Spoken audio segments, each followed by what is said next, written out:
जय जगन्नाथ। हेलो पिला माने स्वागत करछि मो कहानी चैनल को। जदि आपण माने मो चैनल को नुआरे देखुचंदी तेबे मो चैनल को लाइक से सब्सक्राइब करबा को भूलिबे नाही। तेबे आज आपण मानन पय मु गोटे नुआ कहानी नै आछिति। आजिर कहानीर नाम होउछि अन्याय सहिबा भलो गुण नुहे। तेबे चलो सुनिबा आजिर आम कहानी। गुरु रामकृष्ण परमहंसंकर महापरायण परे स्वामी विवेकानंद जनसेवा निमित्त रामकृष्ण मिशन प्रतिष्ठा करथिले। एही मिशन पाई पांठी संग्रह सांगकू पवित्र वेदांत मतर प्रचार प्रसार पाई से भारतर विभिन्न स्थान भ्रमण करी प्रकृता देवा आरंभ करदेले। तांको प्रकृतार चुंबकीय आकर्षण रे राजा ठार दरिद्र पर्यंत समस्ते उद्बुद्ध होउथिले। सेतेबेले इंग्रजी शासन थाए। पराधीन भारत रे गोरा लोकटिए देखिले लोके डरी जाउथिले। मात्र स्वामी विवेकानंदंकर उज्ज्वल व्यक्तित्व और ऊर्जस्व वक्तृता युवक मानक मध्य क्रमे देश प्रेमर बन्ही प्रज्वलित करुथिला। एहीपरि परिभ्रमण काल रे विवेकानंद सांगरे अल्प केतजन अनुगामी को नहीं एक रेल स्टेशन रे आगको यात्रा पे ट्रेन को अपेक्षा करी रहिथांती। रेल स्टेशन टी अपेक्षमाण यात्रीगण को नहीं जानाकीर्ण होई पड़िथिला। एही समय रे गोटे गरीब बालिका फूल बिकिबाको हाथ रे फूल डाला धरी डाकी डाकी जाउथाय।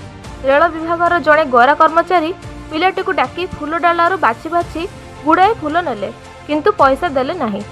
पिलाटी गुहारी होई गोड़ तले पड़ी पैसा मागिबाको ओलटी गोईठा विदा मारिले। पिलाटीर विकल रड़ी सांगकू इंग्रेजी कर्मचारी आश्राव्य गाली समस्ते शुणुथांती। मात्र सेही लोकमानक मध्यरु केही भी किछि भी हेले कहिले नाही। समस्तक डर इंग्रेजी शासन को। इंग्रेजी लोकंकु किए काहींकि प्रतिवाद करी ओडुआरे पोषिबो।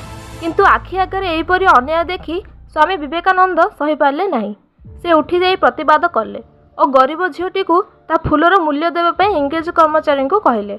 मात्र गोरा लोकटी इंग्रेजी भाषा स्वामीजी को गाली करी मारिबाको उद्यत हेले। किंतु स्वामीजी तांको ठारू अधिक शुद्ध इंग्रेजी जवाब देई प्रतिरोध पई निज बाड़ी उठाई ठिया होई रहिले।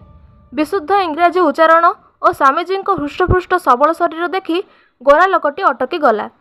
जड़े साधु प्रति दुर्व्यवहार देखि लोक माने जमा हो गले। खबर पाई सेठाकार स्टेशन मास्टर जी कि जड़े इंग्राजी से आसी गोरा कर्मचारी को गाली करी स्वामीजी को क्षमा मागिबा पई कहिला। स्वामीजी निर्देश रे गोरा कर्मचारी जनक ता फूलर दान दे निजर दुर्व्यवहार पाई ताठारू क्षमा भिक्षा करने को बाध्य हेले। पर शिष्यगण प्रश्न कले, स्वामीजी आपण तो कहते सहिबा भल गुण अटे, ए क्षेत्र में आपण जड़े संस्कार त्यागी सन्यासी होई असहिष्णुता हेले काहींकि? स्वामीजी उत्तर देले, निज प्रति असम्मान हेले केतक स्थल सहिबा भल गुण, मात्र अन्य प्रति होउथबा अन्याय देखि सहिजिबा भल गुण नुहे। समस्त अन्याय को सही चलिले ए संसार अन्याय अत्याचार बढ़ी चलिबो, राक्षस शासन चलिबो।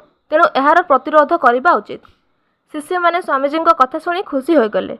तेबे पिला माने मने रख, सहिबा भल गुण किंतु अन्याय सहिबा भल गुण नुहे। धन्यवाद।